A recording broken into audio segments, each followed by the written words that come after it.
আমরা গাজর হালুয়া তো সবসময় খেয়ে থাকি। আজকের একটা ভিন্ন রকমের রেসিপি বানাবো। তার জন্য কড়াইতে 1.5 টিস্পুন ঘি নিয়ে তার মধ্যে গ্রেট করা গাজর একখানা, প্রায় 150-200 পরিমাণে ছিল।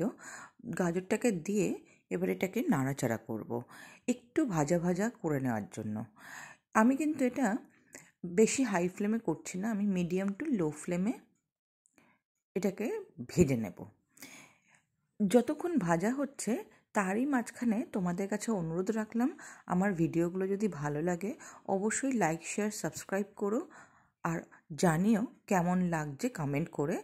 আর তোমাদের আত্মীয় স্বজন, বন্ধু পরিবারের সাথে অবশ্যই শেয়ার করতে ভুলো না। এবারে গাজরটা যখন হালকা ভাজা হয়ে যাবে ওর মধ্যে অ্যাড করে দিলাম ফুল ক্রিম দুধ 750। তারপরে আমি এটাকে দিয়ে নাড়াচাড়া করব মিনিট 5-7। এটা কিন্তু আমি আগে একবারই জাল করে নিয়েছিলাম দুধটাকে, তার বেশি জাল করার দরকারও নেই।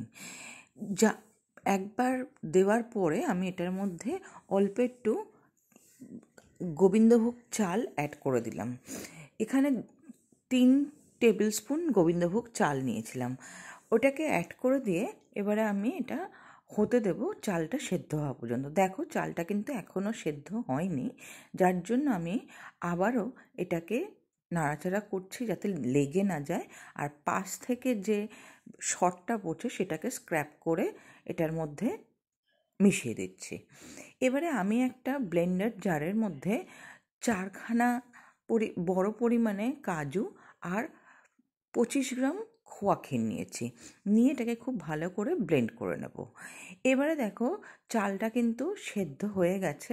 এছাড়াও ভালো উপায় হচ্ছে বোঝার, চালটা যখন একদম ভেসে উঠবে দুধের উপরে তখনই বুঝে নিতে হবে যে এটা চালটা সেদ্ধ হয়ে গেছে।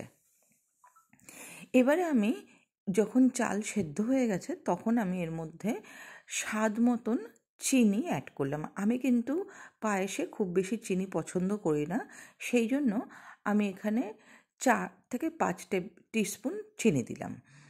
চিনি দেওয়ার পরে এটা একটু পাতলা লাগবে, তো সেই জন্য আমি এটাকে ঘন করার জন্য মিনিট 2-3 আবার ফোটাবো।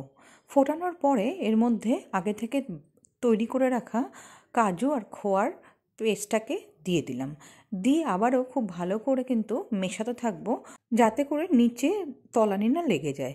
তার জন্য আমি একদম লো ফ্লেমে কিন্তু প্রসেসটাকে করছি। এবারে যখন ফুটে উঠবে আর আস্তে আস্তে যখন ঘন হয়ে আসবে দুধটা, তখন এর মধ্যে 1 চুটকি ইলাইচি পাউডার দিয়ে দেবো, দিয়ে আবারও মিনিট খানেক ফুটিয়ে নিয়ে ড্রাই ফ্রুটস অ্যাড করে তারপরে গ্যাসের ফ্লেমটাকে বন্ধ করব। এটা কিন্তু শীতকালের গাজর যেটা ওঠে লাল রঙের, সেই গাজর দিয়ে রেডি করলে পরে খুব ভালো লাগে। নর্মালি যে গাজর পাওয়া যায় 12 মাস, সেটা দিয়ে খেতে কিন্তু এতটাও টেস্ট হয় না। তো অবশ্যই এটা করে আমাকে জানিও কেমন লাগলো। আর এটা কিন্তু করতে খুব বেশি সময় লাগে না, ম্যাক্সিমাম 20 মিনিটের মধ্যে এই পায়েসটা রেডি হয়ে যায়। এটার জন্য আগে থেকে দুধকে জাল দেওয়া বা এই সমস্তরও কোনো ঝুঁকি নিতে হয় না। তো ভীষণই ভালো রেসিপিটা, অবশ্যই বাড়িতে বানিয়ে, এটা আমার রিকোয়েস্ট থাকলো এই শীতকালে। আর আমার কিন্তু পায়েসটা সম্পূর্ণ রেডি হয়ে গেছে। এবারে আমি এটা ঠান্ডা হওয়ার জন্য ফ্রিজে রেখে দেবো ঘন্টা 3-4। তারপরে আমি এটা ঠান্ডা ঠান্ডা পরিবেশন করব। ততক্ষণের জন্য টাটা।